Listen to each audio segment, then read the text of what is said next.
Hello and good afternoon, everyone. It's such a pleasure to be here with you at TDX Bengaluru. Yes, please put on your headphones if you're here in the room, and if you're joining online, welcome as well. Thank you so much for joining us for this session that's going to be all about architect best practices for Agentforce. Of course, our forward-looking statement. If you've been here, if you've seen a Salesforce broadcast, you'll know that we always just remind you to make your purchasing decisions based on what's currently available in our products today and not on anything you might see that's forward-looking in this presentation. And of course, just a reminder to share your feedback. If you want to see more sessions like this with architect-focused content for Agentforce, please let us know so that we can program accordingly. And with that, for those of you who I haven't met yet, my name is Susanna Plaisted. I am currently the Director of AI Product Marketing at Salesforce based in the United States. But my background and my trade is being a Salesforce architect. So I've been in the Salesforce ecosystem since 2012 and worked as an architect at large enterprise customers, some ISVs as well, before joining the Salesforce Architect Relations team. So I'm really passionate about this topic, and I think it's more important than ever with Agentforce that we make smart architectural decisions. So today I hope to arm you with some of those best practices that are evolving faster than our best practices have ever evolved before. So it's more important than ever for all of us to stay skilled up. Okay, so today, this is what we're going to cover. We're going to talk a little bit about the architectural composition and an overview of how Agentforce sits within the larger Salesforce platform, and really just ground on what agents are, what agents aren't, because I think it's really important as architects for us to know, exactly, is an agent the right choice for this particular use case? So we're going to start there.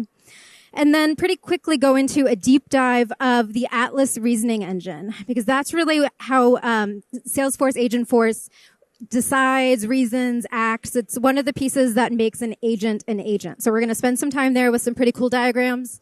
Then we're going to go into best practices. I know we promised best practices in this session description, so we're going to spend a fair amount of time there. And then finally, we'll wrap it up with some design choices, because we know there's always trade-offs, right? We always have to make smart decisions about what we need to include in our architectural designs, as well as touching on some tool choice as well to make sure we're choosing the right tools for our agents to use to solve our business problems.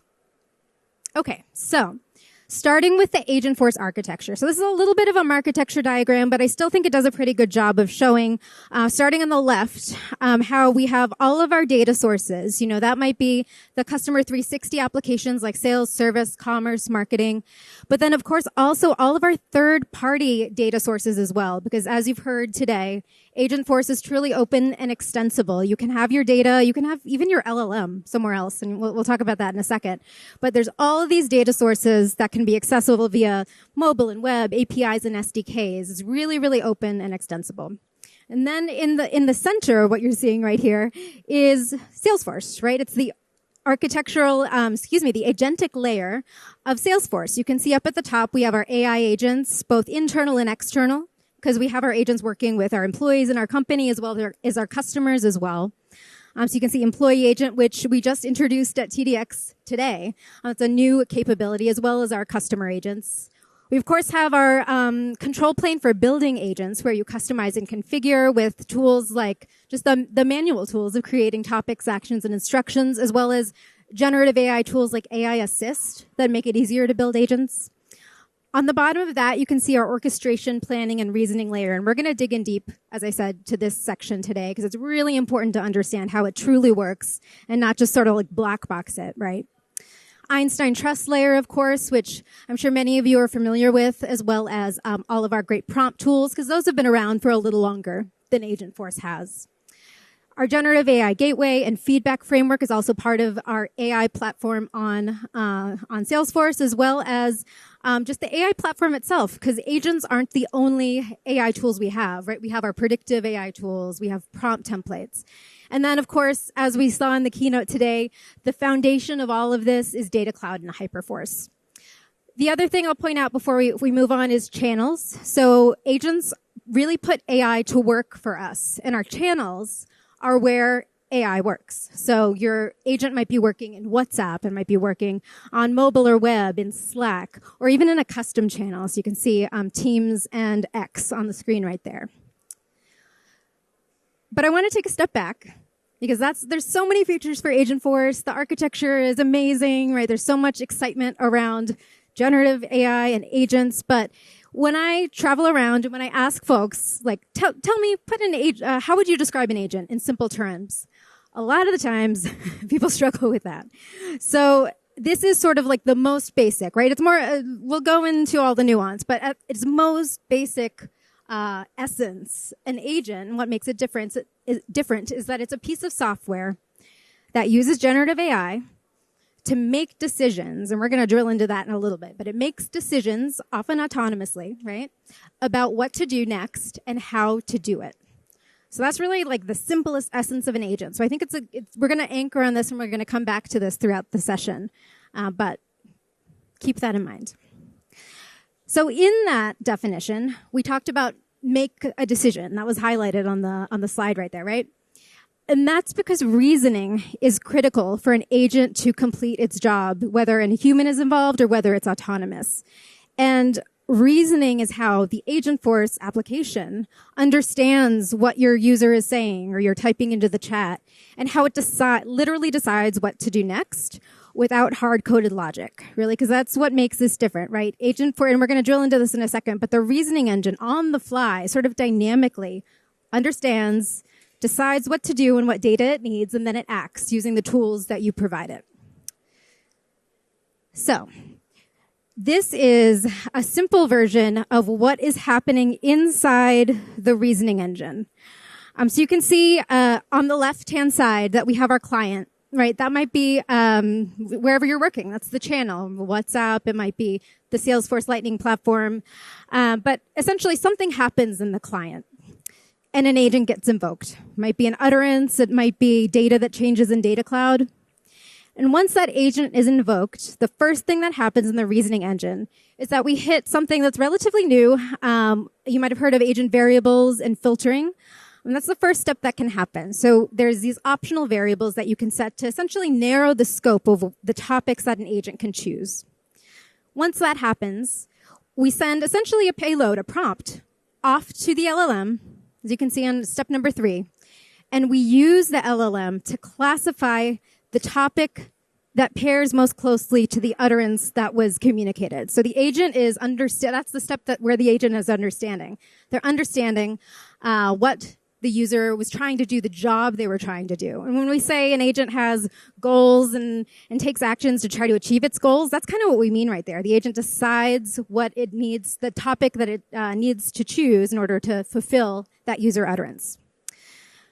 We also make sure that the topic exists, right? That's one of the guardrails that exists in the reasoning engine. So folks can't just like make up a topic and then have Agentforce go off and do something that you haven't taught it essentially how to do. In step number 4, you can see that we have another pre-filter where the actions as well, you can narrow the scope of the actions or the tools that the agent has available to do its job. And we have another prompt. So we use an LLM again to send all of the available actions with the instructions as well for the LLM to decide, okay, now I know my topic, but what should I do? What tool should I use? What action do I need to take? And you can see in that decision right there that the LLM decides to respond directly to the user request, or it decides to run an action. And if the LLM decides to act, you can see in step number 6, that action execution is actually a loop. So, that's what makes an agent, one of the many things that makes an agent unique. It's using tools, but then it's also iteratively looping and deciding, have I completed my job? Do I need to maybe invoke a flow to grab some data? Do I need to run a prompt template and perform some retrieval augmented generation to create a response back to the user? And it goes through that loop until it decides that it has done its job and then responds back to the user. So this is like inside that black box, what's happening inside the reasoning engine. This is a simple view. And there's also some layers, some almost like Lego blocks that we layer on top of it. And just to give you a flavor of some of the options, and I'll zoom in a little bit.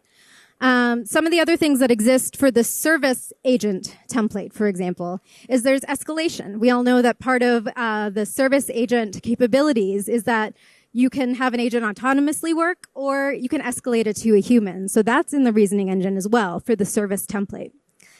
And we've heard a lot today, I'm sure, about the guardrails, right? We always say guardrails. Sometimes we say it a little generically, but inside the reasoning engine is one of those places where the guardrails exist, and there's a guardrail check to check if the response is grounded or not before it goes back to the user. And in the case of the service template, then there's also a citation check. So you can see those citations in the response, so you know how the agent sort of got to its conclusions, essentially. Okay. So that was pretty deep on the reasoning engine, but I think it's important to know exactly how it works so you can troubleshoot and make some design decisions about, okay, where should I put certain things? And we're going to give you some tips as well to make it a little bit easier. But so to wrap up the reasoning engine deep dive, where you can see all of this. So I love the diagram. I'm an architect by trade. I love diagrams, but I think the coolest part is that you can see all of these pieces, those steps in the diagram, in the plan tracer in Agent Builder. So those are literally, you can see where it selects the topic, where it selects the action. If it selects the wrong topic or action, you can see that in the plan tracer and then know where you need to go in and fix something. So I think that's just really, really cool. Okay, so we now have a better understanding of how agents reason in Agentforce. But if you are like me, and if you're an architect, you're probably wondering, okay, great, but what's the best practice? What does good look like? How do I know if I'm doing this right? So let's dive into some best practices for topics, actions, and instructions, because this is really how, remember those prompts that we saw in the diagram to classify the topic and choose the action? The way you influence what happens or what gets sent to the LLM in those two prompt instances is through topics, actions, and instructions. So that's why we're going to focus there. Okay, so this is essentially the metadata that makes up an agent. So you could have a singular agent. This is unique to Salesforce. So you have a singular agent, and you can have multiple topics, right? You could have a topic. Topic is essentially your job to be done. So topic ends, and you have one topic, two topic, and for each topic, this metadata exists. So you have your name, description, scope. You have your instructions, which are sort of a unique bit, and we're going to double-click into instructions and actions in a second. But let's first focus on topics, because that's sort of that first step in the reasoning flow. Okay, so these are really the foundation of what happens with your agent. It's that first stop, and it's literally the job, your agent's job to be done. So what they should be doing when they work. And a topic has 3 pieces of metadata within it that you as an architect or a builder have control over. Topic name, classification, description, and scope. So these are all text fields, and sometimes with Salesforce, especially if you've been around a while, like me, you see the description field, and you're like, oh, I'll just put, maybe I won't fill it out, or I'll put something, quick in there. Because we're using generative AI and LLMs, the text that you put in these fields is really, really, really important, because the LLM is going to use that text to decide what to do. So we're going to go over some best practices for what you put in these fields. But a couple tips before we dive into that. Kind of similar to all Salesforce best practices, right? If there is something that exists that's standard, that works for you, definitely consider using that existing topic.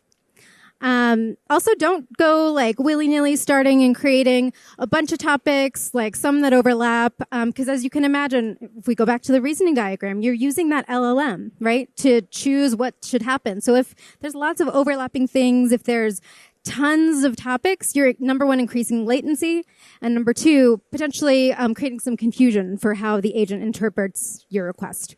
So a best practice we have, I believe in help, it says limit 10. We say, 10 to 15. It's not a governor limit, so you don't have a hard limit on the number of topics, but again, for latency and to improve accuracy, definitely it's a best practice to limit to around 10 to 15 topics per agent. Okay, so topic name. You want to think about how I would categorize the job to be done for my agent. You want to use names that a customer is going to actually recognize and use. And then you also want to keep the name short but descriptive. And again, make sure that you're not overlapping. You're being specific enough not to have lots of overlaps in your topic. So some bad examples and good examples. You can see a bad example is customer info. Like, what is that? What's customer info? It could mean one thing to you and it could mean another thing to you. So a better example is account management. That's really specific. We're talking about an account, not a contact or a lead, right? Same thing with help versus technical support and transactions versus payment processing. So you're going to hear this over and over. It's all about being specific and precise with your words and thinking of it from the perspective of whoever's going to be using the agent, not just putting an API name on something because it's, makes sense to you as a developer or an architect. You really want to think about the names the users of the agent will be leveraging. Okay, now on to topic description. So this one is really, really, really important. So this describes what user messages or utterances should trigger the topic. So again, back to that diagram, right? And this is so critical for helping your agent understand when it should use this topic. And it's, as we sort of showed in the diagram, it's used at that topic classification step. Best practices here, again, think of the customer. What types of words would they type in to the chat, to the window? Specific keywords and phrases that customers typically use, you definitely want to do that. Not acronyms, not business jargon, right? Because they're not going to know your internal business jargon. And then, again, this idea of distinct descriptions that are not similar to other topics. You can see some examples here. The bad examples are all really concise, which is sort of opposite from the previous slide. But this first bad example, handle order-related questions, right? Pretty broad. Versus saying specifically shipping status, delivery time, tracking, because those are the types of words your customer might enter, right? Kind of same things with help with accounts, just being very specific. Do I want to reset a password? Do I want to change my email preference? And then specifically this verify before handling payment issues. What makes the second one better is that it mentions to redirect to a different topic before handling a topic with sensitive information. So you can see all of these great examples here. Okay, moving on. Topic scope. This is the third and final piece of metadata for our topics that we're going to cover. So the scope defines the boundaries of what your agent can and cannot do within that topic. So if you think of it like you're training a new employee. You're like, here we tend to, your job is to do X, or you cannot do this. You want to be explicit about permissions and limitations, and of course, and we're going to hear this all the rest of the session too, use clear, unambiguous language. So a bad example of this, handle order questions and issues. A good example, your job is only to answer questions related to a customer's order status, return status, or a return repair policy. So it's the scope that if you've played around with Agentforce before, sometimes you type in a question and it says, oh, I'm sorry, I can't help you. This is outside the scope of my, I only answer CRM related questions, for example. The scope is why you're getting that response, because you've set the bounds of what the agent can and cannot do within the topic. Okay, so moving on, topics. Let's go into instructions. And this is another just key area, the topics that are nested inside of instructions that get sent over to the LLM when the agent gets invoked.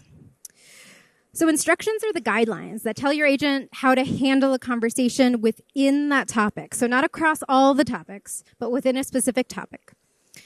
And they truly shape your agent's decision-making process, and it's that second prompt that we talked about in the diagram. So we know what topic we have. Now we send the instructions over to the LLM to decide what actions we need to take. So that's exactly what you can see on the slide. Effective instructions guide action selection, and they help your agent and the LLM decide what action to choose for specific situations. They establish how your agent should interact with your customers as well, and then they help your agent understand your company's processes and terminology. So the important thing down here in the very small type to remember is that instructions can help provide that business context and set some conversation patterns, but at the end of the day, they're merged and sent in that prompt and sent to the LLM to decide what action to take, which means that they're non-deterministic. So it's not like coding rules where you can always expect it to behave a certain way. We have some other tools, speaking about tool choice, to help with that deterministic logic. So these do not replace, you can see they do not replace the need for coded business rules within the action. And we have some good examples, but just sort of a little bit of a spoiler alert. Oftentimes if you have logic that needs to be followed, business rules that are set in stone that always need to be followed, you're probably going to be using an agent plus maybe a flow or an agent plus Apex. So you have to think about all these tools at your disposal. And surprise, surprise, right? Instructions should be clear, specific, and actionable. And I think a good tip, best practice, instead of overloading the instructions when you first get started, like dumping everything you can think of in there, you want to make sure that you're only adding 1 to 3 key instructions when you start to build your agent, and then you only layer on more if they're needed after you test the agent and find some gaps in its behavior. Okay, and some best practices for instructions. So, number 1, you want to define your terms. So you don't want to assume that the agent knows what general industry terms mean. You want to say something like, what's a promo code? You could say, hand out promo codes only if X, Y, or Z occurs. What's a promo code? When is it used? Is there any sort of limitation on that? So you want to define your terms. And then be specific about sequences. So if something should happen in a certain order, you want to state it clearly and include them in one instruction box, not across 2. But again, remember that this is still non-deterministic, but you're guiding your agent in the right way. You also want to use consistent terminology because you're just adding, if you have, check the client's info in one and verify the customer details in another, you're just adding more reason or logic and I guess opportunity for, confusion with the agent, right? Because it's using natural language to make decisions. So if your natural language is a little confusing, it's going to be more confusing for your agent to make the choice that you want it to make. Also, be wary of absolutes. So words like always and never are taken very, very literally. So I think a good example of this is the Salesforce Help Agent that we launched. Originally, when folks were testing it, they asked a question about a competitor. And they typed it in, and they got this competitor information, and it got reported, okay, well, we don't want them talking about our competitor. We want them talking about Salesforce. So let's go and say, never provide competitor information to the users. But of course, we have a lot of integrations. We have hooks to other competitors. We have all of this documentation. So once we said never, we had issues where customers couldn't find, how to connect to an external system. Lots of issues. They were like, there is no integration to the system at Salesforce. And it was doing not what we wanted it to do. So be very, very careful about absolutes. You want to pair actions with situations. So, use the track order when a customer asks about package location or delivery. And then providing decision criteria. This is almost like examples. So if then, if the customer has access to the email, then use the email password reset action. If they don't have access to the email, use the security question verification action. Again, it's not deterministic, but it is guiding the agent to do what you want it to do. Training it like an employee, right? If you had a new employee, you could guide them. They're not 100% of the time going to remember and make the exact right choice, but the more you guide them, the better they will be at their job. Okay, and then here are some examples of instructions that work well with the reasoning engine. So you can see some bad examples, some good examples. I'll just read the first one. So, for example, get the customer's order details. Not very specific, right? What order details? How do I know which customer it is? So you can see a better example is if a customer asks for the status of an order, always offer all options to look up the status, either using their email address, order date, or the order ID. Maybe we shouldn't be using always in there, but you can see we're giving some guidance around email address, order date, and the order ID. Okay. So We've talked about topics. We've talked about instructions. Let's talk about actions, because this is really what makes agents unique, right? Agents can understand, right? They can decide what to do and what data is needed to do their job. But the real cool thing is that they can act. They can act on our behalf. It's essentially generative AI that can use tools, right? And that's one of the things that makes agents powerful. So let's take a look at how we control these actions. So as I just said, actions are the tools that your agent is going to use to get information or to perform tasks. And within an action in Salesforce, there are 3 important parts that you control, that you need to configure to make sure your agent is doing what you want it to do. And here's a little bonus tip down at the bottom of the slide. Again, to minimize latency and improve performance, you want to make sure that you're not overloading your topic with actions either. So I think, again, in help, I think it says 10. We said 10 to 15. Not a governor limit, but just a reminder not to have, hundreds of actions in a singular topic. And to avoid that, you can remember that actions can be replicated across topics. Okay, so action name. No explanation needed for what it is. It's the name of the action, but another case where you want to use plain language that matches how the customer would describe that action. So a bad example here you can see is like an API name. It says get order info. That's fine. Like as a technical person, I know what that means, but the customer's probably not going to type in get order info or say into a voice-powered agent, get order info. They might say, I'm trying to look up my order status. So you want to clearly describe what information the action is providing, what service, essentially, the action is providing. And then another best practice down here is the action API name is actually sent to the reasoning engine when it determines what action to take. So you want to make sure that the API name is clear and describes the functionality. So that is another hot tip. Action instructions. So we had our topic instructions, right? We also have action instructions. And this is what tells the reasoning engine what the action does and when to use it. And it's, again, instructions are always critical. They're critical for your agent to select the right actions at the right time. So sometimes when folks are saying, Agentforce isn't working or Agentforce is, behaving unpredictably, one of the first places you want to check is your instructions, either topics or actions. So best practices here are to write 1 to 3 sentences explaining exactly what the action does, specify when it should be used, what information it needs to run successfully, and then some customer example phrases that could trigger the action is always a best practice as well. So we have some good examples, bad examples over here. Just one of them, a bad example is updates a phone number. Updates a phone number when, why, when should it be triggered? What are the nuances there? So a better example is updates the user's phone number associated with their record. If there is no matching record, it will create a new record. So you can see that's better because it explains what the action does and how it handles those edge cases. Cool.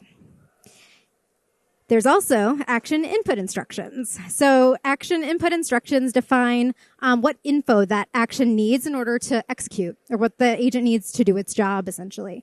So you'll notice these in action when you ask an agent a question and it comes back and it says, oh, can you provide, your email, your name, your customer number, so that I can retrieve that information.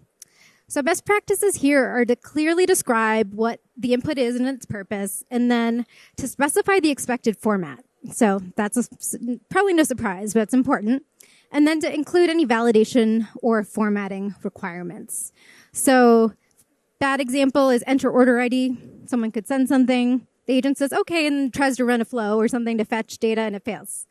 A better example is to say the order ID is an 18-character alphanumeric identifier because it provides that format details, and the agent will then know, hey, I don't think that's quite right. Can you make sure it's the 18-character order ID number? So it's preventing some failures later on. And so there's some other examples here as well. Okay, so those are best practices for topics, actions, and instructions. But now let's pivot a little bit. We'll talk a little bit more about tools, but really these are some of those design decisions and then tool choice, because it's so cool that agents can use tools, but there's so many tools that are available. You want to make sure that you're choosing the one that's best for the job. Okay, so first, again, should be no surprise, If there is a standard action, and there are tons of standard actions, this is just showing a few of them, things like general CRM, customer verification, reservation management, and depending what type of agent template you use, you might see some different sets of suggested standard actions. There's a great reference that's essentially, I think it's standard action reference in help docs that shows all of the actions, all of what they do, so definitely recommend that you check that out so you know what's available standard before building custom. But if you do want to build custom because you need to extend your agent, maybe with a prompt template, for example, here's a little table that sort of goes through some of the common custom actions that you might want to use. So the first one, probably no surprise, is prompt template. We talked a lot about prompts already within the context of the reasoning engine. We talked about those 2 prompts that exist, right? But those weren't prompt templates. Those are prompts that we're using sort of under the hood, again, that you can turn the knobs on with topics, actions, and instructions. But we all know we also have prompt templates, right? Which allow us to create those reusable prompts with low code that are essentially an action, can be an action within an agent. They could be embedded as well, and we'll talk a little bit about that. But prompt template can be an action with your agent.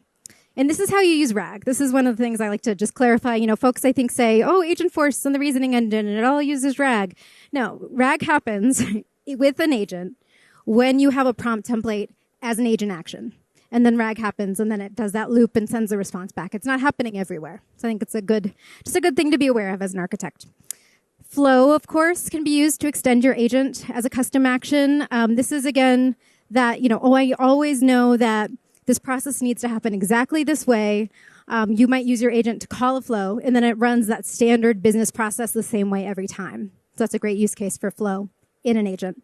Same thing with Apex code. You know, maybe you have an existing Apex class that you want to use this existing business process, you can add it to your agent.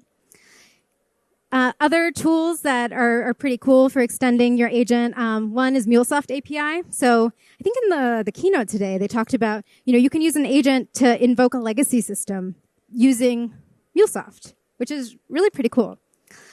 And then another use case for essentially like an agent integration almost solution is external services. So we've been, again, a lot of folks have built this out.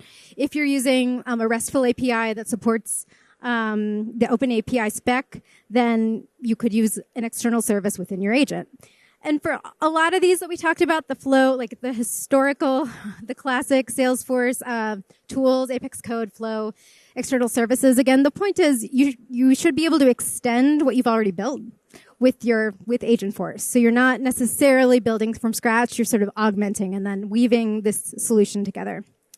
And then the final thing that I like to point out, because I think it's pretty cool and maybe not talked about a lot, is maybe you want to use a predictive model within your agent flow. You want to have an action that calls out to your predictive model that you register in Model Builder to report back maybe a propensity to buy score or lead score or something like that. Because you wouldn't ask a non-deterministic agent to come up with that lead score, right? You'd want to use a tool that's better suited for that particular use case.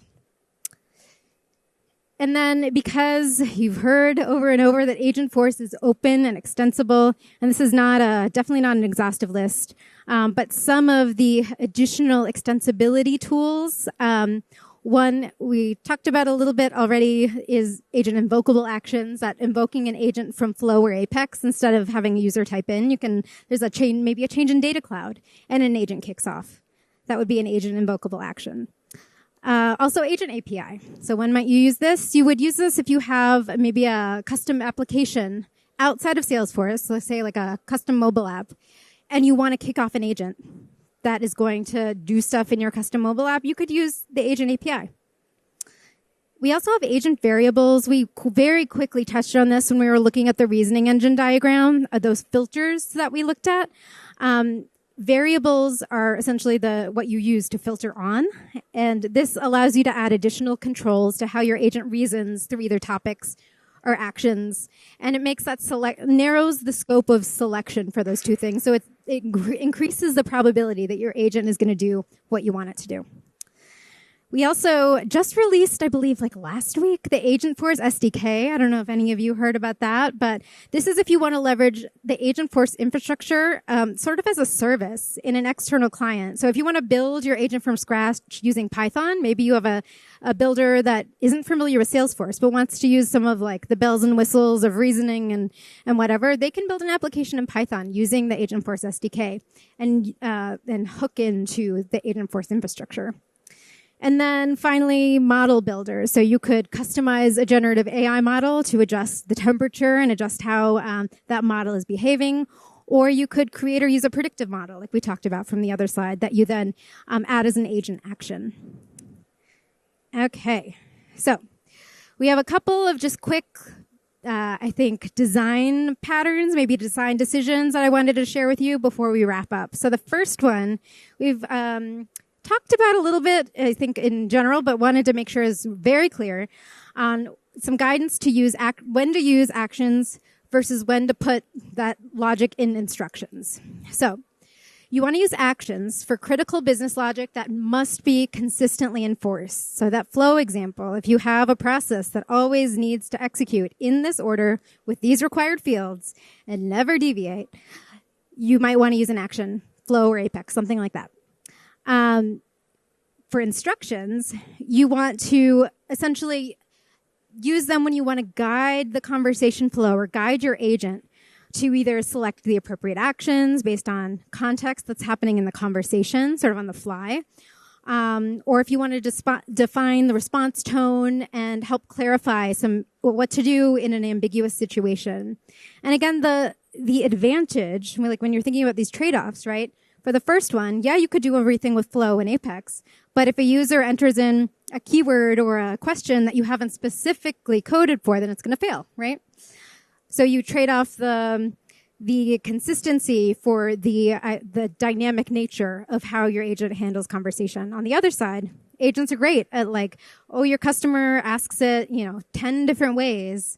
As long as you've tweaked the instructions, actions and topics the right way, your agent should be dynamic enough to handle those differences in the way a question might be asked. So we have an example on the right-hand side of the screen here. So a bad example of using these two things improperly. So if you said, never issue refunds for orders older than 30 days, if that's a strict business policy that you always want to follow no matter what, you don't want to put that in an instruction. You want to build this logic into a refund order action, maybe a flow or something like that, to do the validation, to have the data input and do the validation on that action, and then call it from your agent.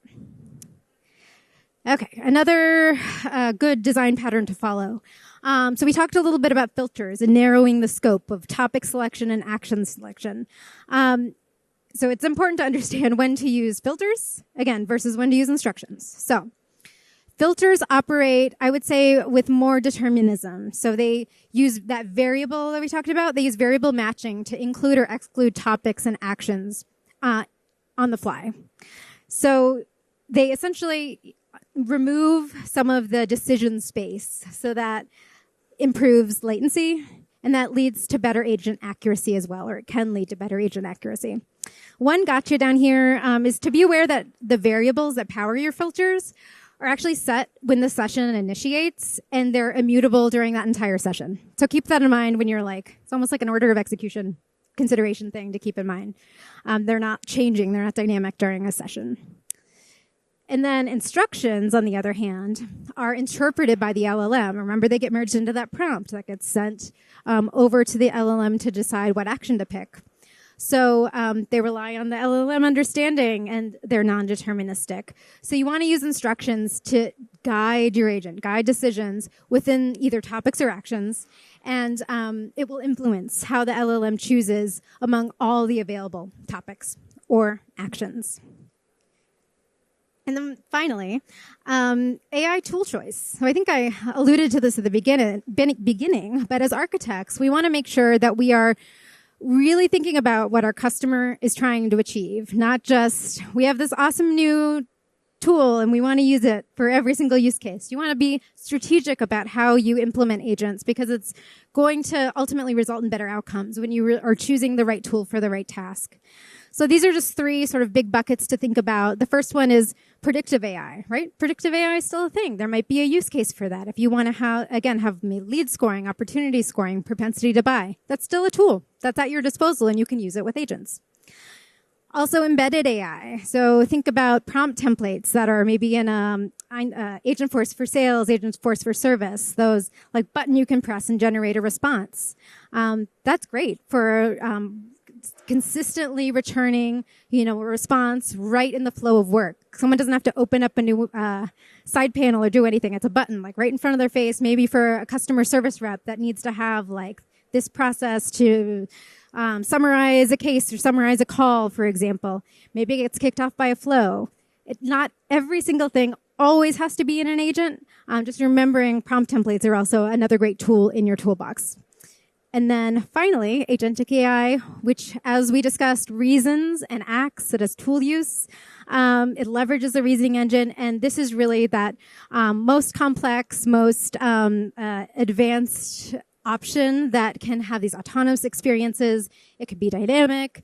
And they're really, really powerful. And really, they're better together when you understand all of these different options.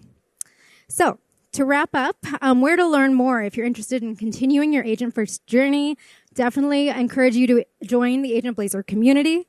It's a Slack group with experts debating things. There's lots of great content being surfaced there. You can also earn Agent Blazor status on Trailhead if you haven't already. We have Champion and Innovator available now. And finally, we have a new Agentforce guide coming out in the coming weeks with a lot of the content we discussed today. The diagrams we discussed today will be on agentforce.com. So with that, thank you.